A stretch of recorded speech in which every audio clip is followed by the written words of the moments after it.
రామచంద్రుడి జీవితమే శివమయం.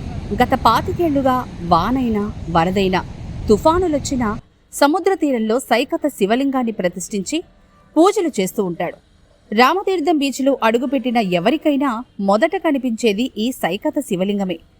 సర్వాలంకార శోభితంగా త్రినేత్రుడి తేజస్సుతో ఉంటుంది. సూర్యోదయానికి ముందే పూజలు పూర్తి చేసే ఈ సాధువు పేరు కందస్వామి. తిరుపతి అలిపిరి దగ్గర ఉండే ఈ సాధువు 2.5 దశాబ్దాలుగా ఇక్కడే ఉంటున్నారు. ఆయన జీవితం శివమయం, ఆయన జీవనం శివమయం, ఆయన జీవనయానం కూడా శివమయమే.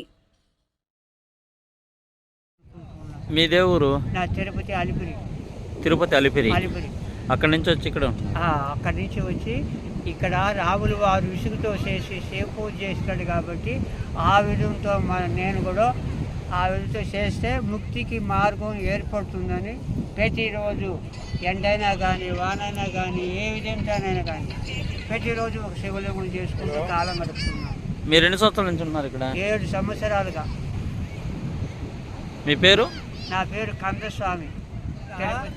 ప్రతిరోజు శివలింగం చేసుకుంటూ ప్రార్థన చేసుకుంటూ ఒక గుడి కూడా దేవాలయం కూడా కట్టిస్తున్నాను, శివాలయం కట్టిస్తున్నాను. ఈ సముద్రం ఒడ్డున తిరుపతి అలిపిరి నుండి వచ్చి ఇక్కడ రాములు వారు విసుగుతో చేసి శివ పూజ చేసినాడు. ఆ విధంతోనే ప్రతిరోజు ఒక శివలింగం చేస్తే మనకు ముక్తికి మార్గం ఏర్పడుతుందని ఆ విధంతో 7 సంవత్సరాలుగా చేస్తూ కాలం గడుపుతున్నాను. శివాలయం కూడా కట్టిస్తున్నాను.